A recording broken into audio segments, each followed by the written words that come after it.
तो आज हम लोग जानेंगे कॉम्प्लेंट और एफआईआर में अंतर।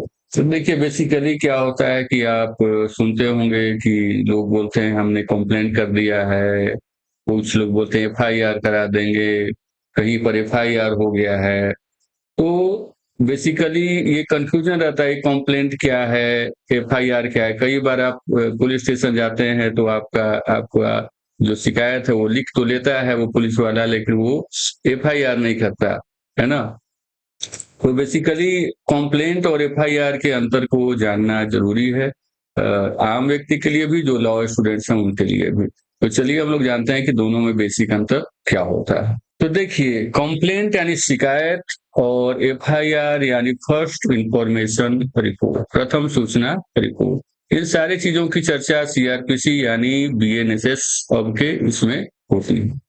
तो देखिए कॉम्प्लेंट जो बेसिकली होता है, आप देखिए ये किसी व्यक्ति द्वारा मजिस्ट्रेट को दिया गया सूचना होता है, ठीक है, जिससे कि किसी अपराध का संज्ञान लिया जाए। ये मजिस्ट्रेट द्वारा होता है। ये पहले सीआरपीसी की के सेक्शन 2D में था, ठीक है, और अब जो है ये बीएनएस की धारा 26 में है, ठीक है, और कंप्लेंट के रूप में परिभाषित है, ठीक है।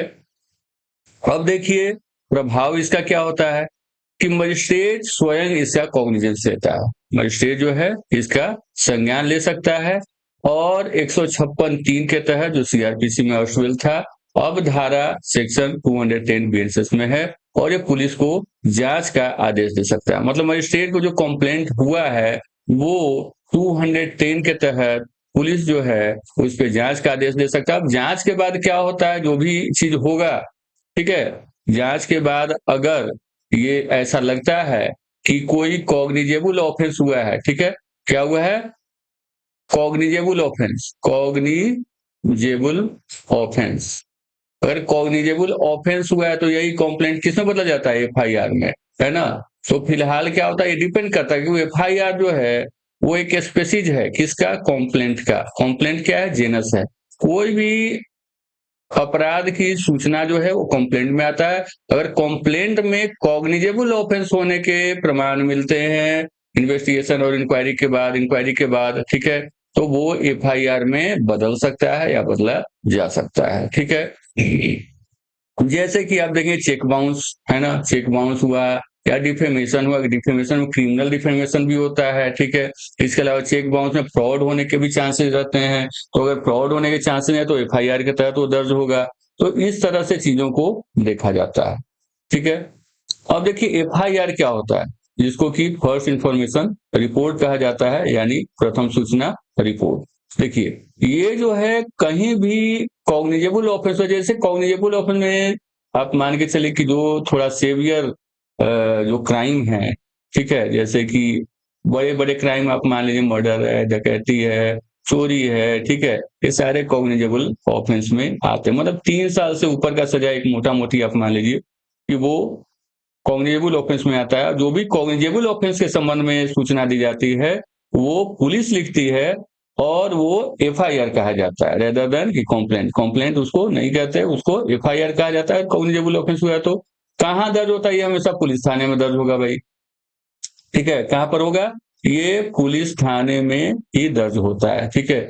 इसके बाद क्या है, कानूनी आधार इसका क्या है, 173 के तहत एफआईआर। अभी बीएनएसएस के हिसाब से पहले 154 में था, तो बीएनएसएस के 173 में एफआईआर से संबंधित सारी बातों का उल्लेख है। कौन करेगा, किस तरह से करेगा, ठीक है, किस स्थिति में करेगा, ये सारी बातें इस सेक्शन के तहत, है ना। तो प्रभाव क्या होता है कि पुलिस जांच प्रारंभ होता है। पुलिस को किसी से आदेश लेने की जरूरत नहीं है, जैसे ही एफआईआर लॉन्च हुआ free to investigate the matter, ठीक है। हाउएवर इन कंप्लेंट विदाउट, है ना, बिना आदेश के मजिस्ट्रेट के वो कुछ नहीं कर सकता, ठीक है। अब देखिए पुलिस का जो है एफआईआर दर्ज करना किस केस में, कॉग्निजेबल ऑफेंस में, यानी कि संज्ञेय अपराध में पुलिस को क्या एफआईआर दर्ज करना अनिवार्य है, ठीक है। अब जैसे कि आप देखेंगे हत्या डकैती का मामला है, हत्या है, डकैती है, बलात्कार है, और भी बहुत सारे मामले हैं जिसमें कि एफआईआर दर्ज होगा, ठीक है। अब देखिए बेसिकली डिफरेंस अगर हम लोग करें तो दर्ज करने के स्थान के आधार पर देखें तो मजिस्ट्रेट के समक्ष ये होता है, कौन? कंप्लेंट। जबकि एफआईआर कहाँ होगा? पुलिस स्टेशन में हमेशा होगा। ठीक है, अब देखिए प्रावधान क्या है, धारा 26 में दिया गया है बीएनएसए के 223 में, जो कि पहले 2D में था। इसमें क्या है, धारा 173 में इसके प्रावधान दिए गए हैं। अपराध का प्रकार क्या है? संज्ञेय और असंज्ञेय दोनों होता है। मतलब कंप्लेंट मैंने जैसा बताया कि ये एक जेनस है, जबकि संज्ञेय अपराध क्या है?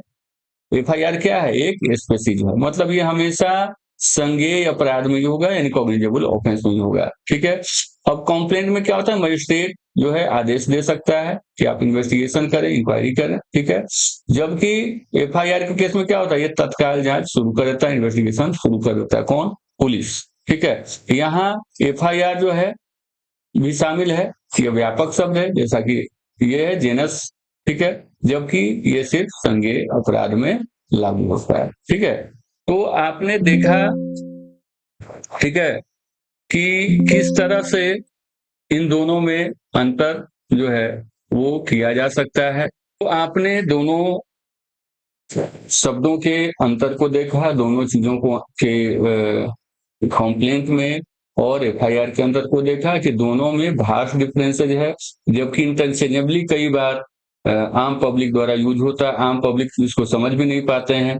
कई बार पुलिस स्टेशन जाते हैं, वो अपनी सूचना को देते हैं और पुलिस वाले एक नंबर लिख लेते हैं और कहते हैं ठीक है, आपका बात हमने लिख लिया है। ठीक है, लेकिन वो एफआईआर में जल्दी उसको कन्वर्ट नहीं करते हैं, क्योंकि उसके लिए इंक्वायरी की जरूरत होती है, उनको कंफर्म होना पड़ता है कि हाँ भाई कॉग्निजेबल ऑफेंस हुआ है। दूसरा तरीका हमने बताया, कंप्लेंट जो है सीधे कोर्ट में जाते हैं, वहां पर जाकर के दर्ज कराई जाती है। ठीक है, तो कंप्लेंट का जो संबंध है वो सीधे सीधे मजिस्ट्रेट से है, जबकि एफआईआर का सीधा सीधा संबंध पुलिस से है, और ये हमेशा कॉग्निजेबल ऑफेंस में ही होता है।